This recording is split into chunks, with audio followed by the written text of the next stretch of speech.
Bonjour les amis, on se retrouve pour un nouveau numéro de Totalement Fibré. On va faire avec vous le tour de toute l'actualité qui concerne Free et les télécoms avec une partie de la rédaction d'Univers Freebox. Je vous les présente, on commence tout de suite par Max. Bonjour Max. Bonjour Olivier. Quelle était l'actualité cette semaine ? Alors, donc déjà, Free Mobile qui a renforcé l'un de ses forfaits, mais aussi une solution qui est en approche pour se débarrasser d'itinérance Orange. D'accord, on voit ça tout à l'heure. On continue avec Adrien, qu'on retrouve après quelques séances d'absence. Tu vas bien Adrien ? Oui, je vais bien, merci. Alors, tu vas nous faire une petite démo assez sympa tout à l'heure. Voilà. Ça dit de quoi ? Donc, on va parler un petit peu de domotique, là, d'ampoules connectées notamment, et je vais vous montrer donc comment les piloter de deux manières différentes. On verra ça un petit D'accord, peu plus et tard. on ira faire un petit tour dans la rue aussi avec toi. Bien sûr, le retour de la rubrique, vous avez la parole. Voilà. D'accord, merci Adrien. Et enfin, Dimitri. Bonjour Dimitri. Oui. Tu vas nous parler de quoi aujourd'hui ? Alors de la chute du titre Iliad en bourse et de Netflix qui a franchi un nouveau cap. Ok, on voit ça tout à l'heure. Donc, Marx veut en parler il y a quelques secondes. Le forfait Free s'améliore. C'est ça, donc Free reprend ses bonnes habitudes, vous l'avez certainement remarqué depuis quelques semaines. L'opérateur de Xavier Niel profite de chaque mardi pour muscler davantage donc son forfait le plus onéreux, donc 100 Go à 19,99 €. Et cette semaine ne manque pas à la règle, puisque Free Mobile inclut non pas une, deux ou trois nouvelles destinations, mais 9 nouvelles destinations dans son offre, donc à savoir la Serbie, le Monténégro, la Biélorussie, la Macédoine, l'Arménie, la Géorgie, le Kazakhstan, l'Ouzbékistan et le Pakistan. Donc la liste est longue. Donc vous l'avez compris, ces 9 pays sont désormais inclus dans les 25 gigas par mois donc, de data en roaming inclus donc, dans l'offre. Donc Free Mobile a par ailleurs mis à jour, comme vous pouvez le voir, sa carte des destinations incluses. Et aujourd'hui, force est de constater que le forfait 100 Go de Free Mobile devient de plus en plus incontournable pour les voyageurs puisqu'il inclut plus de 65 destinations. D'accord, donc avis aux voyageurs, hein, maintenant vous pouvez voyager dans les pays de l'Est.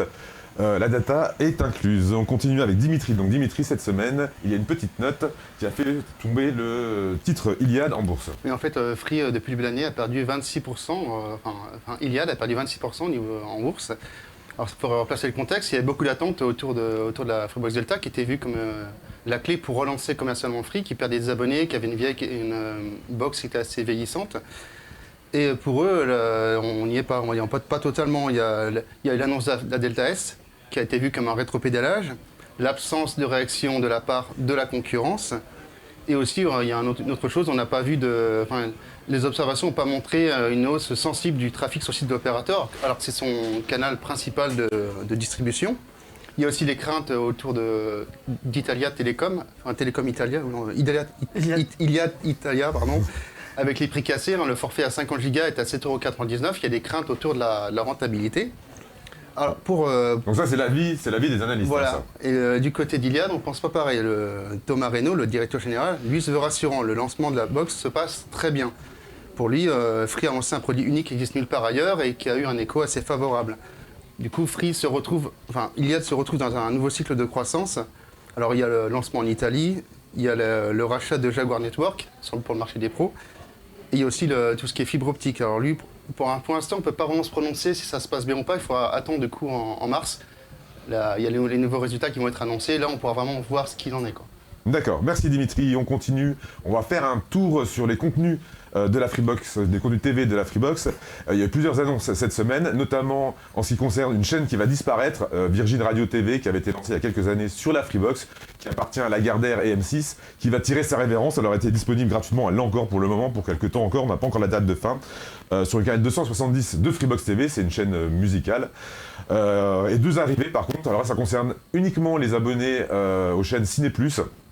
Les abonnés aux chaînes Ciné+ vont bénéficier de deux chaînes à la demande supplémentaires, une qui s'appelle Ciné+ Valentin et une deuxième qui s'appelle Ciné+ 80s. Ces chaînes, c'est quoi ? Vous pouvez les retrouver sur MyCanal d'une part et dans la rubrique à la demande, que ce soit sur Freebox Replay ou sur l'univers Canal. Ces chaînes proposent des films en relation avec la thématique, donc Saint-Valentin, c'est des films romantiques. C'est des films assez vieux, hein, c'est des films qui ont plus de 3 ans en général qui sont proposés sur ces services-là. Alors pour donner quelques exemples, il y a Orgueil et Préjugés, Rencontre à Manhattan, et si c'était vrai, Un plan parfait pour Ciné+ Valentin. Et sur Ciné+ 80s qui arrive le 15 mars, qui n'a pas encore été lancé, c'est Johnny Belle Gueule, New York 1997 ou par exemple Trop belle pour toi. Voilà, donc ça inclut en plus pour tous ceux qui bénéficient des chaînes Ciné+, et à part ajouter l'argent, c'est sans surplus. Et voilà, c'est que uniquement la demande, donc c'est des films qui ne sont pas diffusés sur les chaînes Ciné+, linéaires. Voilà, en ce qui concernait les contenus. On continue avec Adrien, donc il va nous faire une démonstration assez amusante des lampes, comment on les appelle? Donc Philips Hue, les ampoules connectées. Donc voilà. Alors, je vais d'abord vous montrer la première manière. Comme je vous l'ai dit tout à l'heure au sommaire, il y a donc deux possibilités pour les piloter, les gérer, ces ampoules connectées. On va commencer avec l'application donc Freebox, donc anciennement Freebox Compagnon. Alors, je vais vous montrer donc en gros plan l'interface de l'application. Voilà. Donc voilà, alors comme vous pouvez voir, il y a une roue chromatique pour changer la teinte, on peut changer la luminosité et également bien sûr les allumer, donc en appuyant sur l'icône voilà, de chaque ampoule. Donc voilà, comme vous pouvez le voir, elles sont allumées. Alors, en ce qui concerne le paramétrage et l'installation, on vous invite à regarder notre tutoriel écrit sur universfreebox.com, mais là c'est simplement une démonstration. Donc, vous pouvez, donc, comme je l'ai dit, changer la luminosité, la chaleur aussi en ce qui concerne le blanc, allumer et éteindre les ampoules via l'application, et voilà. Ensuite, on peut les renommer aussi, voilà, pardon. On peut renommer bien sûr dans cette application, donc Freebox, on peut aussi renommer les ampoules individuellement, pardon. Donc pour ça, il suffit de se rendre dans Paramètres et Liste des objets. Donc, voilà. Donc là, on a mis toutes les trois l'une à côté de l'autre, mais évidemment, hein, chez vous en mettez une dans la cuisine, une dans le salon, et une dans le bureau, et une dans les toilettes, par exemple. Évidemment, bien sûr. Et donc, la deuxième manière de piloter donc, ou de gérer ces ampoules, c'est donc avec Alexa, donc l'assistant d'Amazon qui est inclus dans la box. En attendant, je vais éteindre le micro. Et donc, on peut aussi faire le même genre donc, de manipulation, donc les allumer, les éteindre comme sur l'application, modifier la couleur, la teinte. Donc, je vais vous en faire la démonstration maintenant. Alors, par exemple, Alexa met toutes les lampes à 20%. D'accord. Voilà, comme vous pouvez le voir, l'intensité a nettement baissé. Un autre exemple, Alexa met la lampe du bureau en blanc.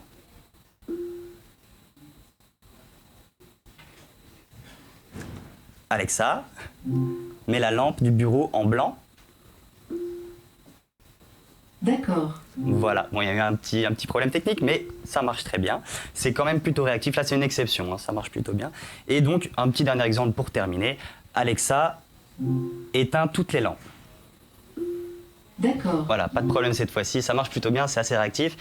Et donc, côté domotique, c'est vraiment un petit plus. Comme tu l'as dit, on peut donc en mettre une dans chaque pièce et avoir des ambiances différentes. C'est ludique, mais on pense aussi à ceux qui n'ont pas de bras, par exemple. C'est beaucoup plus pratique d'allumer les lumières qu'avec un Bien sûr, à la voix, bien sûr. Voilà, ou si on a les mains prises, par exemple, voilà, bien sûr. C'est plus pratique. D'accord, merci Adrien pour cette démonstration. On continue avec Max qui va nous parler d'une application bien pratique pour avoir un meilleur débit sur une itinérance Orange. Exactement, donc avis aux abonnés Free Mobile qui souhaitent se débarrasser une bonne fois pour toutes de l'itinérance Orange. Alors l'application F-Mobile qui est développée actuellement uniquement sur iOS est désormais disponible pour tous. Donc en version bêta sur TestFlight. Alors, on vous en a parlé sur Univers Freebox. Cette application vous permet de détecter sur quel réseau est connecté votre iPhone pour ensuite revenir automatiquement sur le réseau propre de Free. Donc pour l'heure, l'application est toujours en cours de validation par Apple qui donne du fil à retordre à son développeur. Donc il faudra patienter pour une version finale disponible sur l'App Store, mais c'est en bonne voie. Et pour rappel, depuis janvier 2019, et comme prévu, les débits sont davantage bridés en itinérance Orange. Donc ceux-ci sont passés à 768 kbps en débit descendant et 384 kbps en montant. D'accord, merci Max. Donc si vous le télécharger, c'est sur l'App Store. C'est pour l'instant disponible uniquement en version bêta sur TestFlight. D'accord, sur TestFlight, pardon. Une application à télécharger sur l'App Store qui donne accès donc, à la version bêta. D'accord, merci Max. Adrien, on revient vers toi puisque tu vas aller dans la rue pour me parler de domotique et en particulier la domotique de la Freebox Delta. Effectivement, oui. Donc c'est un petit peu lié à la démonstration qu'on a fait là, mais nous sommes partis donc à votre rencontre dans la rue pour savoir de quels équipements domotiques vous auriez besoin. Est-ce que le fait de les contrôler par une application vous intéresse ou plutôt le contrôle à la voix par exemple. Donc on vous laisse voir le résultat en images. De quel type d'équipement de domotique vous pourriez avoir besoin? Des lumières, des volets connectés, des portes connectées, des serrures ou autre chose? Plutôt les volets et les portes connectées, ce sera plus sécurisant et plus économique. Volets, éventuellement. Voilà. Ouais, tout ce qui est gestion du chauffage, pour question d'économie et puis de pratique, surtout. parce qu'on est au boulot et puis on peut mettre le chauffage en place juste avant de sortir du boulot ou avant de partir au travail. Je pense que c'est pas mal. Peut-être les volets pour pas se prendre la tête, les lumières pas spécialement, et puis les portes blindées, enfin portes ou serrures, je vois pas spécialement l'utilité, mais pourquoi pas. La Freebox Delta, elle propose une centralisation des fonctions domotiques dans sa box. Donc c'est la domotique qui est gérée par votre box internet. Est-ce qu'une telle centralisation, ça vous intéresserait? Faut voir, oui, on peut faire un essai, oui, ça peut être intéressant. Si c'est en plus, il faut voir l'utilité, mais pourquoi pas, oui. Ça peut être intéressant, mais simplement du coup pour les volets, puisque j'ai parlé que de ça, donc voilà. Une centralisation, ouais, ça peut être intéressant, comme ça peut être pas du tout intéressant, parce que si ça bug, tout le domotique bug dans la maison. Mais après, ouais, tout est centralisé sur une même centrale, ouais, je pense que ça peut être pas mal. Ouais. Alors, la Freebox Delta intègre un assistant vocal qui permet d'éteindre ou d'allumer des ampoules, par exemple, ou d'éteindre ou d'allumer le système d'alarme. Alors, le contrôle à la voix, qu'est-ce que vous pensez de cette fonctionnalité? Je pense que la fonctionnalité peut être assez sympathique, mais faut changer nos habitudes, parce que personnellement, où les gens ont peut-être l'habitude de tout faire par la voix, mais tous les assistants sont les bienvenus, il me semble. La fonctionnalité à la voix, c'est le top. Hein. On a les mains occupées, on demande à éclairer, on demande à éteindre, gérer quand même, comme je disais tout à l'heure, le chauffage, ces conneries-là, ouais, ça peut être vraiment bénéfique. Ouais. Ça, par contre, ça m'intéresse pas. Tout ce qui est à la voix, j'attends de voir venir, que ça soit mis sur le marché pendant plusieurs mois avant de m'y intéresser. Si c'est comme sur la télé où des fois les messages sont mal compris, moi j'y vois peu d'intérêt.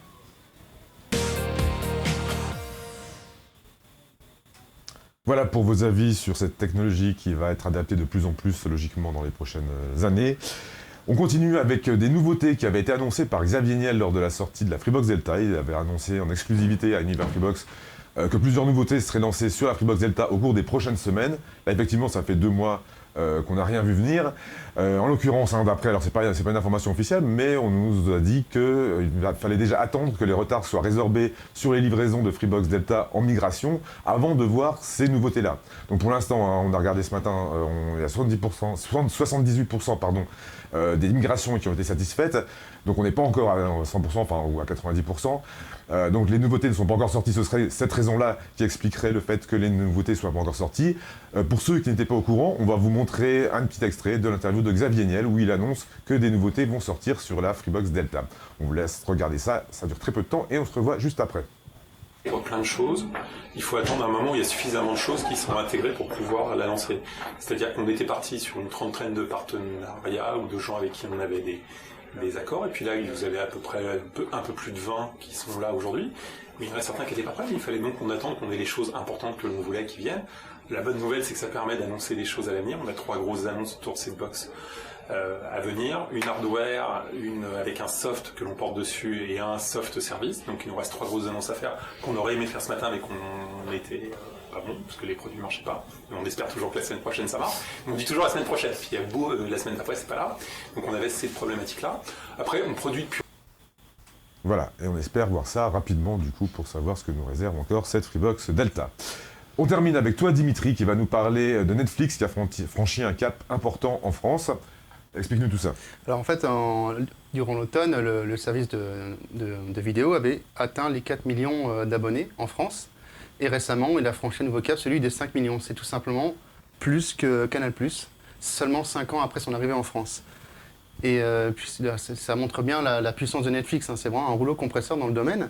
Et puisqu'on parle de Netflix, voilà une petite nouvelle qui va intéresser ceux qui ont un iPhone. En fait, l'application a évolué afin d'intégrer ce qu'on appelle le Smart Download ou le téléchargement intelligent.